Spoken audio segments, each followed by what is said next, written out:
انہوں نے کہا کہ سپریم کورٹ کو آفیشیل خط لکھیں، میں جواب دوں گا. لیکن مزیداری کی بات یہ ہے کہ کئی جو ہیں خطوط ان کا جواب نہیں بھی آتا، لوگوں کے مسنگ پرسن کے کیس ہیں وہ نہیں لگتے. اس کے علاوہ جو ہے وہ بے شمار اس طرح کے خطوط، جیسے انہوں نے ایڈ ہوک ججز کے اوپر، ہمارے ایک جاننے والے لائر تھے واسم مجید صاحب، انہوں نے لکھا خط، تو ان کو کوئی اس طرح کا جواب نہیں آیا جس کے اندر انہوں نے لاء کی پروویژن کی طرف ان کی توجہ مبذول کروائی کہ یہ نہیں ہو سکتا. لیکن اس کے باوجود نہیں ہوا، تو یہ اتنی بات نہیں ہے.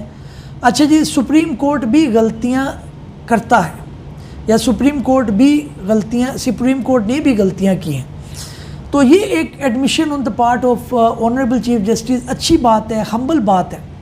لیکن اس ساری ڈسکشن کے اندر جو مزیداری کی بات یہ ہے کہ جو ابھی گردان رہے ہیں لوگ، اور جو مختلف اینالسٹ بات کر رہے ہیں، وہ کہہ رہے ہیں جی کہ جوڈیشل پیکیج آنے والا ہے جس کے اندر جو ہے وہ سب کو جو ہے وہ ایکسٹینشن ملے گی، سب کو یعنی پھل ملے گا. تو چیف جسٹس صاحب نے کہا جناب میں نے تو کئی دفعہ کہا ہے کہ مجھے نہ دیں باقیوں کو دے دیں، مجھے تو یہ بھی نہیں پتہ میں کل زندہ رہوں گا یا نہیں رہوں گا. ابھی یہ ایک ان کی سٹیٹمنٹ ہے، لیکن اس کے اندر وہ آخری دن تک قائم رہتے ہیں. یہ ایک سبجیکٹو بات ہوگی کہ دوسرے ادارے ان کو کتنا کنونس کرتے ہیں، پاکستان کے لیے بہتر ہے نہیں ہے، یہ ایک ڈبیٹ ہے. لیکن وہ اس کو ایکسیپٹ کرتے ہیں نہیں کرتے، اس چیز پہ میں تبصرہ کروں گا آخری دن، کیونکہ مجھے پتہ ہے کہ آخری دن سے پہلے تبدیلی ہو سکتی ہے. میں یہ نہیں کہہ رہا کہ آنریبل چیف جسٹس جو ہے وہ غلط بیانی کر رہے ہیں یا اس کے اندر جو ہے وہ غلط بات کہہ رہے ہیں، ہو سکتا ہے وہ صحیح بات کہہ رہے ہوں، بٹ پریکٹیکلی اسپیکنگ آخری دن یہ دیکھا جائے گا کہ کیا ہوگا. پھر انہوں نے یہ بھی کہا کہ جناب 6 ججز نے جو خط لکھ رہے ہیں، صحافی نے سوال پوچھا کہ وہ نہیں لگ رہا. انہوں نے کہا جی یہ تو پھر رجسٹرار کا کام ہے کہ کون سا مقدمہ لگے، اور پھر کمیٹی ہے، آپ کو پتہ ہے پریکٹس اینڈ پروسیجر رول کے تحت جو ڈیسائیڈ کرتی ہے کہ کون سا مقدمہ کب لگے گا. تو یہ باتیں ہوئی ہیں، بہرحال اچھی بھی باتیں ہیں اور اس کے اندر دیکھنے والی باتیں ہیں. اچھا جی، اگلی بات یہ ہے کہ جناب سپریم کورٹ آف پاکستان سے 2 کمپیوٹر سسٹم چوری ہو گئے، اس کا مقدمہ درج کر لیا گیا. اب یہ ایک بڑی عجیب سی خبر ہے.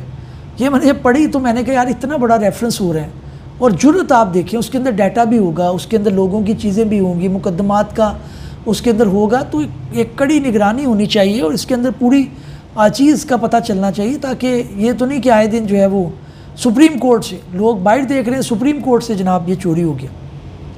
اچھا جی، سینئر سیاستدان دانیال عزیز پر فرد جرم عائد ہو گیا. جناب انہوں نے کوئی نازیبا الفاظ کہے تھے اور دفعہ 144 کی خلاف ورزی کا ان کا مقدمہ ہے. ان کے بیسک پیچھے محرکات تو ظاہر ہے کچھ اور ہوں گے، لیکن سب سے آج جو امپورٹنٹ خبر جو سیاست کے میدان میں ہے اس کا میں آپ کو تذکرہ کرتا چلوں کہ آپ کو پتہ ہے کہ علی امین گنڈا پور صاحب نے جلسے کے اندر جوش خطابت کے اندر بڑی چیزیں کہہ دیں کہ ہم قیدی نمبر 804 کو نکال کے لے جائیں گے فلاں تاریخ تک، 15 دن تک مختلف تبصرہ کیا.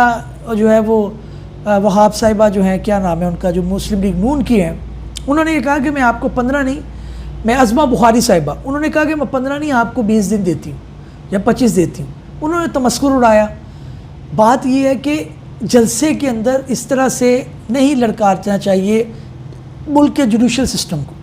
مقدمات آپ کی پارٹی نے بھی نون لیگ پہ بے شمار بنائے، آپ پہ بھی بنے ہیں. یہ بحث ہے کہ وہ غلط ہیں، ٹھیک ہے، نہیں ہونا چاہیے، لیکن مقدمے کو حل کر کے ہی آپ نے نکلنا. تو اب دوسرے جو لوگ ہیں وہ اس سے ڈسوسیٹ کر رہے ہیں اور اس سے کہہ رہے ہیں جناب ہمارا اس سے کوئی تعلق نہیں. اسی زمرے کے اندر جو ہے وہ ہمارے جو عمر ایوب صاحب ہیں اپوزیشن لیڈر نے بھی کہا ہے کہ علی امین گنڈا پور کی ریمارکس پر غیر مشروط معافی معذرت کر لی، غیر مشروط معذرت کر لی. اب یہ جب آپ معذرت کرتے ہیں یہ عجیب سی بات ہے. پہلے ہی آپ ذرا دیکھ کے کریں، خبر کی ڈیٹیل پڑھتے ہیں. وزیر اعلیٰ خیبر پختونخوا علی امین گنڈا پور کی تقریر کے خلاف پارلیمنٹ کی پریس گیلری سے صحافیوں سے واک آؤٹ کیا، جس کے بعد عمر ایوب اور شبلی فراز صحافیوں کو منانے پہنچے.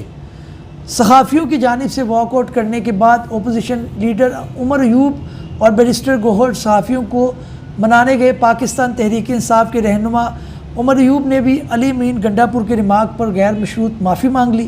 یاد رہے کہ گزشتہ روز اسلام آباد کی سنجگانی کی مویشی منڈی میں ہوئے پی ٹی آئی کے جلسے میں وزیر اعلیٰ خیبر پختونخوا علی امین گنڈا پور نے صحافیوں کے خلاف بیان دیا تھا. اب یہ بھی ایک بیان دیا. پی ٹی آئی کے جلسے سے خطاب کرتے ہوئے علی امین گنڈا پور نے کہا تھا کہ عوام ان صحافیوں کو پہچانے جو قلم بیچ رہے ہیں. یہ نہیں کرنا چاہیے. ہر صحافی اپنا کام کر رہے ہیں, جتنا بیچارہ وہ برداشت کر سکتا ہے, جتنی وہ تنگ دستی برداشت کر رہا ہے, جو اس کو ٹھیک لگتا ہے. مجھے پی ٹی آئی بے شمار جگہ پہ غلط لگتی ہے, عمران خان صاحب مجھے لگتا ہے یہاں پہ غلط ہیں, بے شمار جگہوں پہ ٹھیک لگتے ہیں. تو جہاں پہ ٹھیک لگیں گے ٹھیک کہیں گے, جہاں پہ غلط لگیں گے غلط کہیں گے, تو یہ نہیں ہونا چاہیے. لیکن بہرحال یہ بات ایک آ گئی ہے. مقبوضہ کشمیر کے اندر بھارتی جوان فوج کی دہشت گردی 2 جوان شہید ہو گئے ہیں جناب.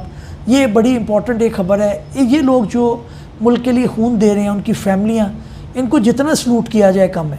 ہم بھول جاتے ہیں, ہمیں خبر ایک ملتی ہے, لیکن کسی کا لال چلا گیا, کسی کا پیارا چلا گیا, اور وہ آپ کے لیے گئے. یہ بات آپ مانیں کہ جو فوجی جوان ہیں, فوج کو لوگ کرٹیسائز بھی کرتے ہیں, جی مداخلت ہے, اسٹیبلشمنٹ ہے, لیکن یہ جو جوان ہیں جو اتنا اپنا جوانی کا جو حصہ, اور ینگ لوگ ہوتے ہیں, ان کو سلوٹ کرنا چاہیے. ان کو ضرور اپنی باتوں میں یاد رکھنا چاہیے, دعاؤں میں بھی یاد رکھنا چاہیے, کیونکہ یہ ہمارے لیے اپنی قربانی دے رہے ہیں. اچھا جی, اس کے علاوہ پیرا اولمپکس میں ممنوعہ جھنڈا لہرانے پر ایرانی کھلاڑی گولڈ میڈل سے محروم. یہ جناب گولڈ میڈل ان کو ملنا تھا, اور انہوں نے جیولن تھرو کے مقابلے میں گولڈ میڈل جیتنے والے ایران کے ایتھلیٹ صادق بیت سیاہ سے مذہبی جھنڈا لہرانے پر گولڈ میڈل واپس لے لیا گیا. لیکن اس کا جوش تھا, اس نے کہا گولڈ میڈل جاتا رہے, اور بھارتی کسی سیکنڈ جو تھا اس کو مل گیا. لیکن انہوں نے کہا جناب میں کالا چنڈا ضرور لہرانا ہے. تو یہ ان کی ایک بات تھی جس کے اوپر انہوں نے کی ہے. اگلی جناب خبر یہ ہے کہ جو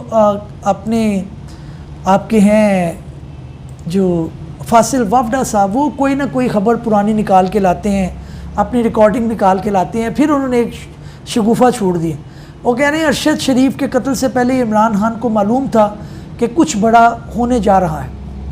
اب یہ جب آپ سیاست کے اندر ہیں, یہ ایسٹیمیٹ ہوتا ہے. مجھے نہیں پتہ اس چیز کی انکوائری ہوگی, اس کے اندر ڈیٹیل نکلے گی, لیکن میں صرف فیصل وافدہ صاحب کی یہ چیز دیکھتا ہوں کہ یار صرف آپ یہ کہ آپ کو خبروں میں ہو کوئی نہ کوئی شگوفہ آپ چھوڑ دیتے ہیں لا کے. اس کا بھائی جب آپ سینس کی بات کرتے ہیں نا, بڑا اچھا لگتا ہے. آپ کپڑا, روٹی, مکان, غریب کی بات کریں, آپ کہیں کہ پولیٹیشین غلط ہیں, لیکن اس طرح کے شگوفے چھوڑنے کہ آپ لائم لائٹ میں آ جائیں, آپ کے 10 انٹرویو مزید چل جائیں, بڑے آئے بڑے گئے. آج ان کے نام بھی یاد نہیں ہے, جو کسی زمانے میں صرف یہی کرتے رہے کہ میں جی. اور بھائی آپ عمران خان کے ساتھ تھے, آپ کو پتہ ہوگا, پھر آپ کو بھی پتہ ہوگا کہ کیا ہونے والا ہے. تو یہ چیزیں نہیں کیا کریں جس سے آپ کا تمسخر اڑے اور آپ ایسی بات کریں. بہرحال دیکھتے رہیے اسی پروگرام کو, اگلے ویلوگ میں ملتے ہیں. چینل کو سبسکرائب کر لیجئے گا. اللہ حافظ.